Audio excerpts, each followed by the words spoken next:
10ஆம் வகுப்பு தமிழ் இலக்கணம் இலக்கணம் 1 எழுத்து சொல். ஸோ இதில் எந்த மாதிரி கொஸ்டின்ஸ்லாம் கேட்கலான்னு பார்த்தீங்கன்னா, மொழியை தெளிவுற பேசவும் எழுதவும் உதவுவது இலக்கணம். மொழியின் சிறப்புகளை அறியவும் இலக்கணம் துணை செய்யும். சார்பெழுத்தின் வகைகள் 10. அளபெடுத்தல், அதன் பொருள் நீண்டு ஒழித்தல். பேச்சு வழக்கில் சொற்களை நீட்டி ஒழித்து பேசுவோம். நீட்டி ஒழித்து பேசுவோம். பேசும்போது உணர்வுக்கும் இனிய ஓசைக்கும் அளபெடுத்தல் பயன்படுகிறது. அம்மா, தம்பி, இதிலெல்லாம் அளபெடுத்தல் வந்துள்ளது. செய்யுளில் மொழிக்கு முதலிலும் இடையிலும் இறுதியிலும் நிற்கிற உயிர் நெட்டெழுத்துக்கள் அளவில் நீண்டு ஒலிக்கும் போது அதை குறிக்க நெட்டெழுத்துக்களின் இனமான குற்றெழுத்துக்கள் அவற்றின் பின்னால் வருவது உயிரிழப்படை எனப்படும்.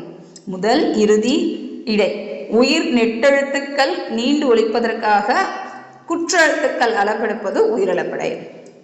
உயிரிழப்படை 3 வகைப்படும். உயிரிழப்படை செய்யுளிசை அளபடை, இன்னிசை அளபடை, சொல்லிசை அளபடை என வகைப்படும். செய்யுளிசை அளபடைனா அ, ஓ வரும். இன்னிசை அளபடைனா தூ, சொல்லிசை அளபடைனா இ. இது கண்டிப்பாக ஏதாவது ஒரு கொஸ்டின் கேட்பாங்க. இல்லை இதை பொறுத்து தான் நம்ம எடுத்துக்காட்டு எழுதுகிற மாதிரி இருக்கும்.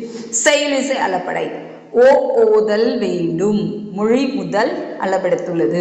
உறார் குறுநோய், மொழி இடை அளபெடுத்துள்ளது.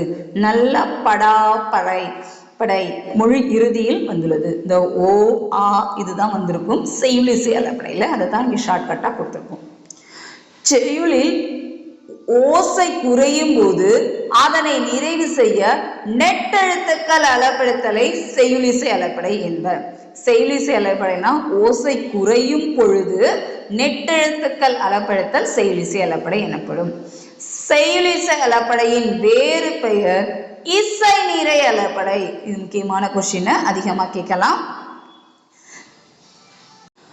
இன்னிசை அளபடை செய்யுளில் ஓசை குறையாத இடத்திலும் இனிய ஓசைக்காக குறில் நெடிலாகி அளபெடுப்பது இன்னிசை. ஓசை குறையாத இடத்திலும், இது அதிகமா நமக்கு கேட்பாங்க. குறையும் இடம் கேட்டா செய்யுளிசை அளபடை, குறையாத இடத்திலும் அளபெடுப்பது இன்னிசை அளபடை. கெடுப்பதும் எடுப்பதும் இதெல்லாம் அதற்கான எடுத்துக்காட்டு. செயலில் ஒரு பெயர் சொல் எச்ச சொல்லாக தெரிந்து அளபெடுப்பது சொல்லிசை அளபடை ஆகும். எச்ச சொல்லாக எஞ்சி நிற்றல் சொல்லிசை. உரநசையி, பரநசையி இப்படி சொல்லுது. நசை என்பதன் பொருள் விருப்பம். நசையி விரும்பி. பெயர் சொல் வினையெச்சமாக மாறுவது ஒற்றளபடை. வினையெச்சமாக மாறுவது ஒற்றளபடை. செய்யுளில் ஓசை குறையும் போது அதை நிறைவு செய்வதற்காக மெய் எழுத்துக்களான இங், இன், இன், இந்த், இம், இன், யு, இ, இல், இல் ஆகிய 10ம் ஆயுத எழுத்தும் அளபெடுப்பது ஒற்றளபடை ஆகும். ஒற்றளபடையில் அளபெடுக்கும் எழுத்துக்கள் நெட்டெழுத்துக்கள் 10, ஆயுத எழுத்து 1.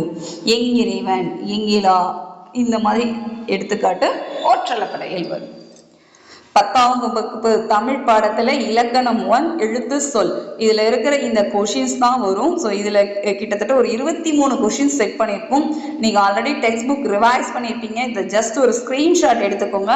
10 கொஷின்ஸ், அடுத்து ஒரு 11 கொஷின், அடுத்து ஒரு 2 கொஷின்.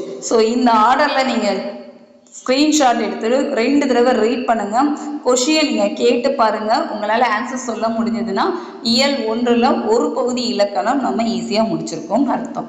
உங்களுக்கு இதே மாதிரி அப்டேட்ஸ்க்கு நம்ம சேனலை சப்ஸ்கிரைப் பண்ணிக்கோங்க. நெக்ஸ்ட் இலக்கணம் 2 அடுத்த பகுதி அடுத்த வீடியோவில் பார்க்கலாம். நன்றி.